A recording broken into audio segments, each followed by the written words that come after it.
স্ত্রীর পরকীয়া সন্দেহে অশান্তি থেকে স্ত্রীর গলায় বটির কোপ দিয়ে আত্মঘাতী স্বামী। নিত্য সাংসারিক অশান্তির জেরে সাত সকালে স্ত্রীকে গলায় বটির কোপ মেরে নিজের গলায় দড়ি দিয়ে আত্মঘাতী হলেন স্বামী। ঘটনায় ব্যাপক চাঞ্চল্য ছড়ালো তারকেশ্বরের তালপুর পশ্চিমপাড়া এলাকায়। মৃত স্বামীর নাম অধীর মণ্ডল, পেশায় সবজি বিক্রেতা, বয়স 48।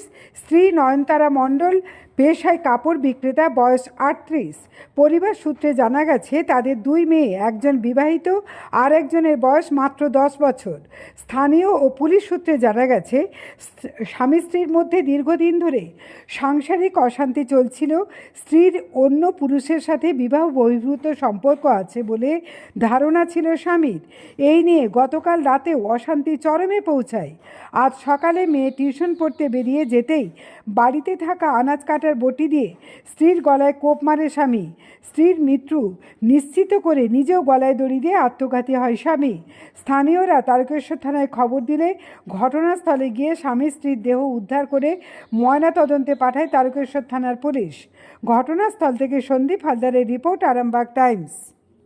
কি ঘটছিল জানেন? আমরা সকালবেলা দুজনে কথা কইছি, তারপরে আমাকে বলে কোথায় যাচ্ছি, আমরা মাঠে ঘাস কাটতে যাচ্ছি বলে আমি মাঠে চলে যাই। আর এসে দেখছি এইরকম। এসে কি দেখলাম? দেখছি দুজনই মরে গেছে। কি অবস্থা ছিল? একজন গলায় দড়ি দিয়েছিল, একজন শুয়ে আছে। মানে গলায় কি ঘরের মধ্যে? হ্যাঁ, কি ফ্যানে? না, এই নাদ না। আর যিনি মহিলা ছিলেন তিনি কি অবস্থায় ছিলেন? সে নিচে নম্বরে শুয়ে আছে। কোথাও আঘাত ছিল? তা আমি দেখি না, রক্ত লেগেছেন? না তা আমি দেখে উঁকি মেরে দেখে আমি পাই, আমি ভয়েতে আমরা পাই গেছি। কখন ওটা? হ্যাঁ, কখন দেখেছেন ওটা? সকালে? তার আগে কি বাড়িতে অশান্তি ছিল, ঝগড়াঝাটি হচ্ছিল?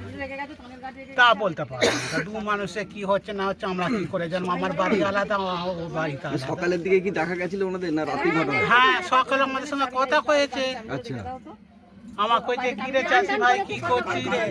আমি বলছি মাঠে যাচ্ছি, ছাগলের তো আমার ছাগল আছে, আমি ঘাস কাটতে যাচ্ছি।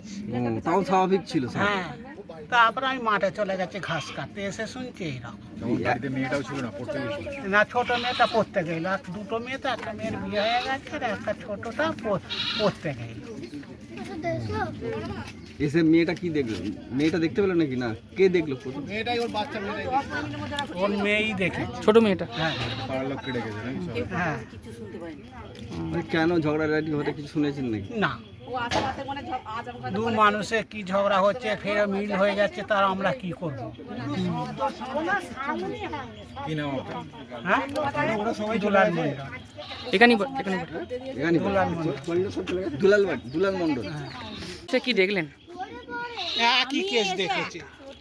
আমি এসে কিছু দেখিনি, আমি বাড়ি থেকে বেরোচ্ছি এমনি আনাজ তুলবো বলে, এসে দেখছি যে এইসব ব্যাপার শুনছি শুধু। বাড়িতে একবার উঁকি মেরে দেখলাম, বাড়ি থেকে বেরিয়ে চলে এলাম, ভয়ে আর ঢোকা হয় না। আচ্ছা, এবার রাস্তায় দাঁড়িয়ে দাঁড়িয়ে এইসব দৃশ্য দেখছি। কখন সময়টা? তখন ওই 9:30 থেকে এরকম হবে, 9টা থেকে 9:30টার মধ্যে এরকম হয়েছে।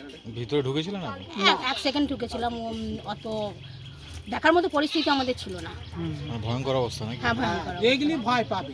ঝুলছে সব দেখা যায়, বেরিয়ে এসেছিল। রক্ত, এখন রক্ত বেশি?